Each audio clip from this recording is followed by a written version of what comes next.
Assalamualaikum warahmatullahi wabarakatuh. Apa kabar anak-anak, cucu-cucu semua? Semua sehat? Semua gembira? Karena ini pas puasa, jadi Mama Tanti mau mendongengkan, menceritakan tentang kisah para nabi-nabi. Hari ini kita akan mendengarkan kisah Nabi Ishak. Nabi Ishak ini adalah putra dari Nabi Ibrahim dengan istrinya yang bernama Ibu Sarah. Nah, kalau Nabi Ibrahim dengan Siti Hajar itu melahirkan Ismail, Nabi Ismail. Tapi kalau Nabi Ibrahim dengan istrinya bernama Ibu Sarah ini melahirkan Nabi Ishak, ya. Ia lahir di Hebron, Palestina sana. Kelahirannya itu merupakan suatu anugerah yang sangat besar bagi Nabi Ibrahim dan Ibu Sarah, karena Ibu Sarah ini sama Nabi Ibrahim diberikan anak Ishak ini sudah tidak umur muda lagi. Mereka sudah tua-tua semua, mereka sudah lama. Kenapa kami tidak dikaruniai anak, ya? Nabi Ibrahim, sabarlah, sabar, semua sudah ketetapan Allah yang di atas. Maka istriku, ya, si Sarah, selalulah kau meminta kepada Allah. Allah selalu mendengar apa yang kita minta. Begitu juga anak-anak dan cucu-cucu. Kalau ingin sesuatu selain usaha, kalian juga selalu berdoa kepada Allah. Ya Allah, saya minta pinter. Ya Allah, saya minta nanti naik kelas dengan ini bagus. Kalau anak-anak dan cucu-cucu Oma itu berusaha, tentu Allah akan memberikannya. Begitu juga dengan Nabi Ibrahim dan Ibu Sarah ini.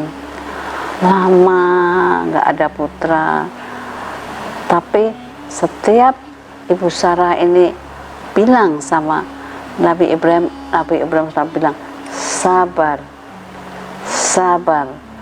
Kalau Allah menghendaki, semua akan terjadi dan bisa.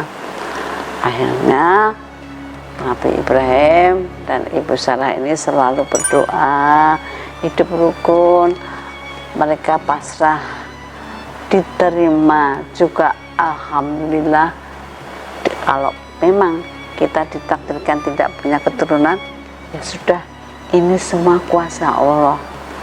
Tapi karena Nabi Ibrahim dan Ibu Sarah selalu meminta, alhamdulillah, dilahirkanlah bayi yang diberi nama Ishak. Ishak ini diutus sama Allah itu untuk berdakwah di wilayah Palestina, khususnya daerah Kan'an dan Syam. Syam itu kan tempat tinggalnya Nabi Ibrahim, ya. Ishak harus meneruskan dakwah ayahnya Nabi Ibrahim, karena Nabi Ibrahim sekarang sudah sangat sepuh, sudah tua. Jadi yang meneruskan dakwahnya adalah Ishak. Dalam dakwahnya Nabi Ishak ini selalu mengajak umatnya untuk menyembah Allah dan jangan menyembah berhala, dan mengerjakan kebajikan, mendirikan sembahyang, mendirikan sholat, ya, dan menunaikan zakat. Selalu Nabi Ishak ini kemana-mana selalu harus dirikanlah sholat, lalu menunaikan zakat, dan berbuatlah kebajikan kepada siapapun. Ketika usia Nabi Ibrahim semakin tua, ia menganjurkan Ishak untuk menikah dengan gadis atas anjuran Nabi Ibrahim, ia menikah dengan gadis pilihan Nabi Ibrahim, yaitu bernama Rifkah yang merupakan masih keponakan Nabi Ibrahim.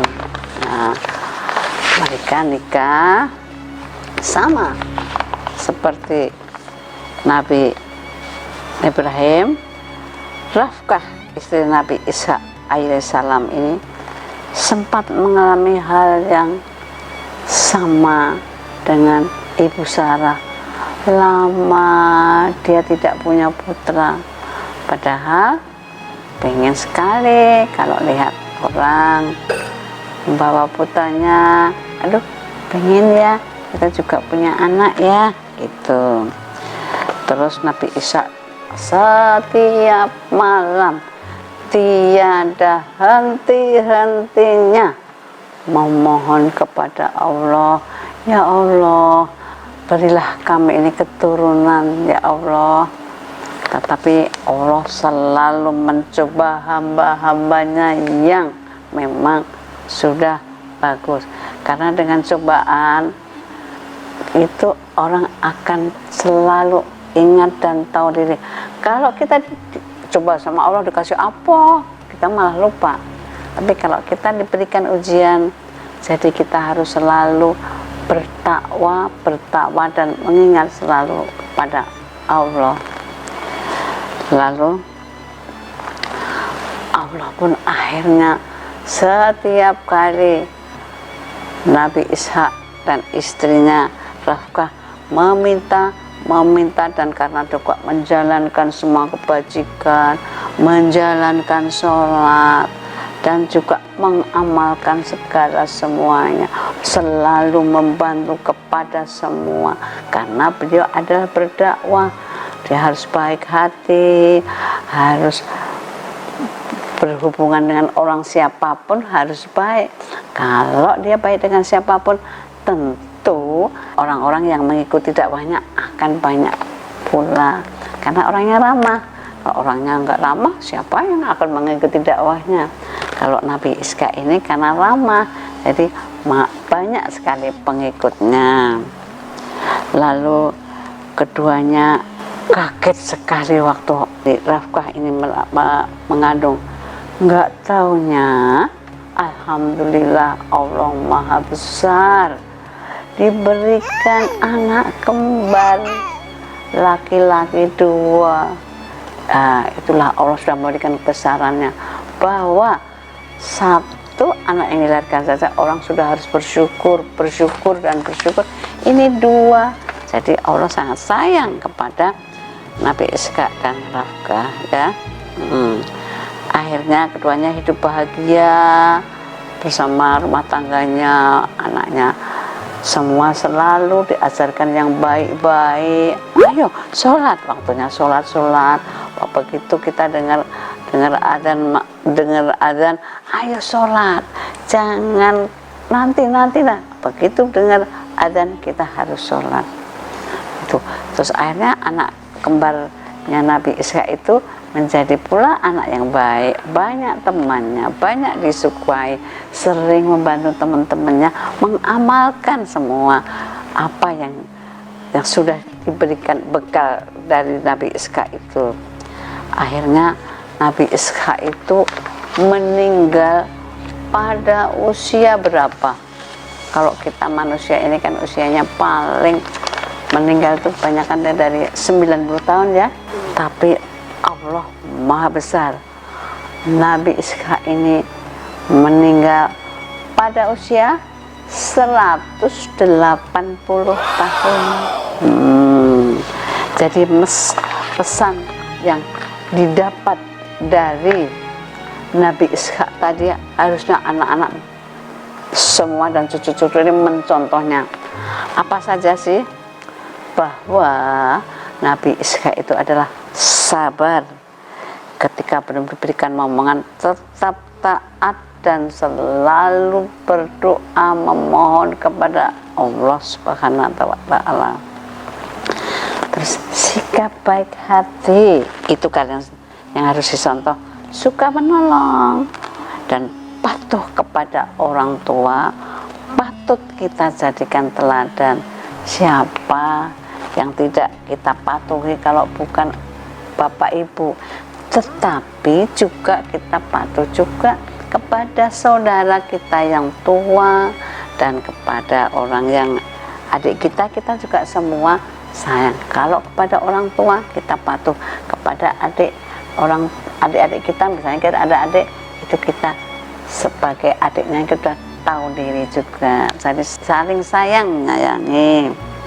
Lalu beliau adalah sosok yang cerdas, ya.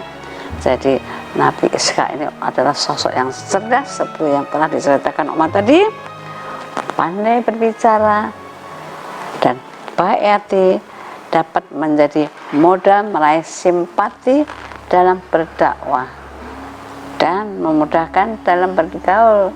Jadi kalau kita itu pandai bergaul, baik, saya percaya mesti orang akan datang untuk mengikuti dakwah dari Nabi Ishak tadi. Jadi karena cukup begitu, supaya temannya banyak, kita bergaulnya enak, kita berbuat yang baik, bicara yang baik, tentunya temannya akan banyak, ya.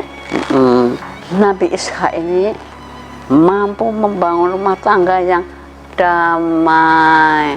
Kalau rumah tangganya Bapak Ibu kita damai, bahagia, nggak pernah berantem, nggak kasar, tentunya kita ini semua anak-anaknya jadi meniru kan. Nah itulah Nabi Ishak itu di dalam rumah tangganya bahagia, sayang menyayangi dengan istrinya itu tadi. Sesama keluarga itu yang patut diteladani sama kita semua. Dan juga keindahan pribadi dan ketaatan Nabi Ishak alaihissalam tadi kepada Allah Subhanahu wa ta'ala. Itulah yang harus kita contoh dari Nabi Ishak tadi. Selalu menolong, selalu sabar dalam berdakwah, selalu memberikan amal-amalnya. Begitu saya percaya cucu-cucu dan anak-anak Oma semua sudah banyak melaksanakan seperti itu. Jangan lupa begitu ada adzan, ayolah tinggalkan semuanya, kita sholat, kita menghadap kepada Allah. Ya Allah, terima kasih hari ini sudah diberikan rezeki yang banyak kepada kita sekeluarga. Begitu doanya ya. Begitu cucu-cucu dan anak-anak Oma. Sekian dulu, besok kita lanjutkan lagi cerita nabi-nabi selanjutnya. Wassalamualaikum warahmatullahi wabarakatuh.